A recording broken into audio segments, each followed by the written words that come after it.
Hi everyone, welcome to our PT Plus online lessons. Now the main topic for today's lesson is Highlight Correct Summary, where we will be analyzing the score criteria to understand some of the key strategies that can help us to maximize our scores in the end. So this includes strategies when it comes to our time management, both in terms of when studying for the exam and when doing the exam itself. And then also what sort of accuracy levels should we be aiming for based on our target score. Okay, so without further ado, let's get started. Now, firstly, as you can see here, we've got the 8 listening question types here, and they're classified into 4 different difficulty levels. Okay, now, highlight correct summary belongs to a medium, to relatively medium difficulty level for most students. Okay, it's still got it's still difficult to an extent. Okay, because you've got to, listen and note take at the same time. While listening, you have to process a lot of information, and then afterwards, you've got to actually compare to the options. So you've got to read those, summary options itself, and that's quite a bit of information as well. And you've got to analyze and process that before finally choosing your best choice at the end, basically. Okay, and now this is obviously a very time-consuming process because there's a lot of information to sort of go through. But over here, as you can see, this is the recommended ideal time to complete the question. Okay, 20 seconds per question. So this means that after the audio is done playing and you finish listening to it, the recommended time is 20 seconds after that to then pick out your right answer. Now, 20 seconds is a very short amount of time, but like previously we said before, the process of doing it is actually quite time consuming. So why is the recommended time so short? Okay, the main reason is this, because it is only worth 2% altogether. Right? So you want to be saving your time for the question types that are worth more. And there are quite a few that are worth more afterwards, right? If you remember, these are the top 4 question types that are worth more, and you can see that right from dictation, which is the last part, last task in the exam, this is worth 25%.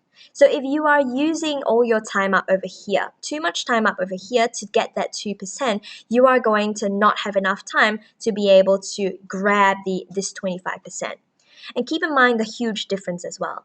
In write from dictation, if you manage to write just one word, okay, that is 1 mark. And that is exactly the same number of marks, 1 mark, as completing one entire highlight correct summary question.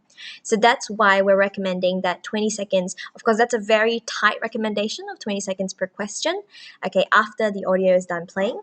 But make sure you ideally stick to that as well, because you want to save time to grab every single word in write from dictation afterwards. Okay, now it's not just write from dictation, you've got these highlight correct words, fill in the blanks, and SST, summarize spoken text, as well. Okay, now highlight incorrect words, fill in the blanks, and WFD, they're much higher. Firstly, they're much higher in their worth, and also at the same time, the difficulty level is either about the same as highlight correct summary or actually easier than highlight correct summary. So these are actually much easier to get those. It's actually easier to get that 8% here than to get the 2% over here. All right, so that's why strategically you want to be putting more of your time into preparing for these. Okay, now for write from dictation, even though it's about the same difficulty level, but write from dictation is actually easier to an extent still because it's got a very high exam repetition rate. So if you are practicing and doing a lot of the real exam questions of write from dictation during your practice, you're going to see a pretty large chunk or percentage of it appearing in the exam itself. And that just puts you in a much better position to be grabbing this 25%. Whereas from highlight correct summary, the exam repetition rate isn't very high. So you're probably going to be seeing quite a few new questions for highlight correct summary, which just makes it a lot harder to deal with than questions that you've seen before constantly in write from dictation. Okay, and for summarized spoken text, yes, it is belonging to quite a challenging or harder difficulty level. Okay, but it is number one worth a very high, big percentage as well, 21%. And even though it is difficult, it does also, similar to write from dictation, it also has a very high real exam repetition rate. So you're probably going to, you're more likely to get the same audios that you've heard before in practice as you would hear in the exam, which is quite advantageous if you are practicing well outside of the exam. Okay, and in summarized spoken text, you also get a template as well. So in terms of your rate of improvement, okay, it will be much easier, even though summarized spoken text is a harder question by nature, it will actually be easier to improve in your summarized spoken text in terms of getting more points quicker, okay, in summarized spoken text than in highlight correct summary. Okay, so remember that this advises your time allocation when you're studying for the exam. It will be a lot smarter if you were to put more of your time into these four, especially these top four question types. Okay. Now, already we mentioned that over here. Remember that these are the percentages that it is worth, and also summarized spoken text contributes 15% to your writing. Okay, fill in the blanks as well, and write from dictation contributes 20% to your writing too. So it's a very big portion, especially for these four question types, and I cannot stress, how important these really are. Okay, now of course, if you're aiming for 79, it is important to really be practicing all of these question types, but it's just about the proportion of time that you are allocating to them that you need to manage well, and it's based on these ranks of importance.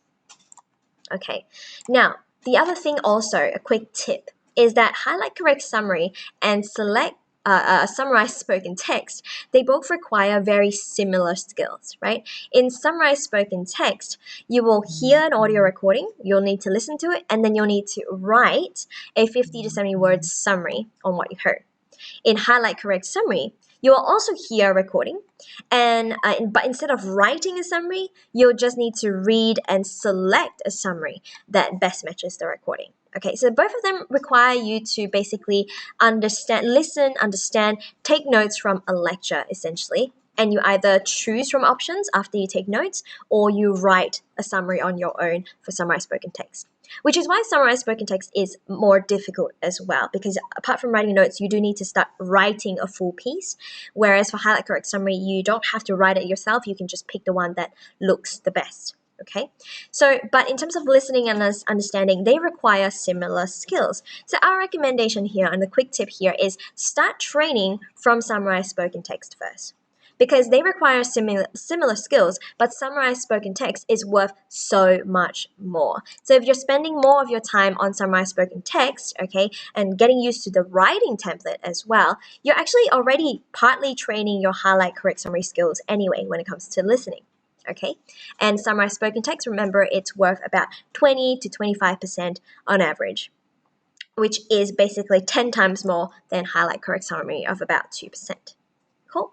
Okay, so when you start preparing, start from summarized spoken text first, because you are already, when training for summarized spoken text, you would already be training for highlight correct summary in a way.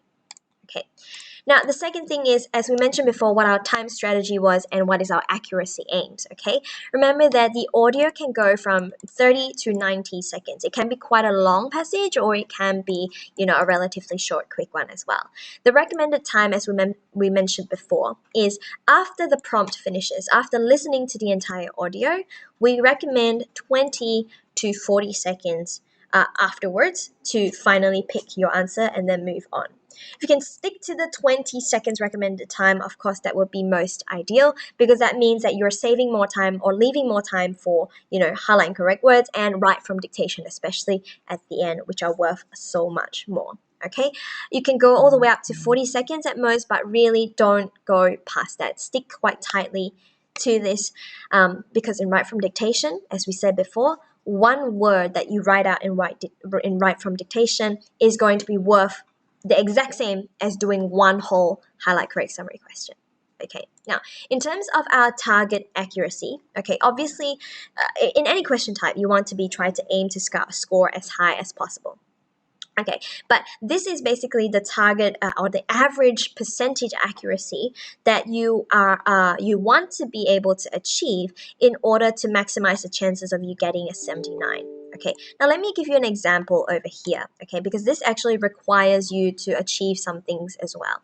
Now, if you want to get a 79 in listening, the first requirement is that you do get 79, or you're already working on your speaking such that you're getting 79 in speaking as well. Because remember that speaking contributes 30% to your listening scores too. So you do need to bring over that 30%, or the most of what you can bring over from that 30%, so that it adds to your listening score as well. Now, assuming that that's the case and you've gotten what you need to get from speaking into your listening, then for your listening question types, this is the target accuracy that you want to achieve. Okay, so you want to be getting about an average 82% across the 8 question types, okay, in order to be getting the 79 in listening itself too. Okay, if you're aiming for 65, then it's a 68%. 50 is a average 55%. Okay, we're talking about an average percentage accuracy. Okay, and also the stress here is that this is the average accuracy across all the listening tasks. So basically, if you are achieving a higher, if let's say for write from dictation, summarize spoken text, which are worth more, if you are already achieving a higher accuracy level on them, then for highlight correct summary, you can have a much lesser accuracy level and you'll still be able to achieve that target score that you want. Because keep in mind that write from dictation, summarize spoken text, these have really high exam repetition rates, which means that the more time you allocate onto practicing them, the higher chance you have of basically getting more marks from them. So it's a lot easier to improve on, whereas for highlight correct summary, it's really about a lot of times about that raw listening skill, which takes a longer time to sort of increase and improve slowly. Okay, so remember that this is your target average accuracy across all the listening question types. And if you can get more points from the top 4 question types that are worth more, then you can be a bit less, it's a bit more lenient when it comes to doing highlight correct summary and so forth. And now finally, the score criteria for highlight correct summary is quite straightforward. Now firstly, remember that it's going to contribute to your listening and your reading scores, about 2% each. So it's a small percentage, okay? And in terms of the criteria, very simple. It's 1 mark for a correct response, okay? But you don't, basically, if you select a wrong one, you just get 0 marks. It doesn't deduct or penalize you any further, which then means that at any time in point for highlight correct summary, even if you're not sure about anything, just take a guess, okay? Take an educated guess and always choose one. Always pick one. Don't leave it blank, okay? Because if you're lucky and you choose one random one, happens to be the correct answer, you're still going to get that point. So there's no harm in doing so, okay? And remember, keep to your time recommendation. So if let's say you're going through it and your time recommendation is coming up, you've eliminated the first option, doesn't look like it's right. Okay, second option doesn't really look like it's right. The third and the fourth one, okay, you're deciding between the two, but you're running out of time, your recommended time for it, pick one. Just pick one and move on. Okay, that is the most strategic way to go about it, because you want to leave that time for just even getting one extra word in write from dictation. That is also worth 1 mark itself. Okay, all right, so that's it for this lesson, and I'll see you again next time on PT Plus.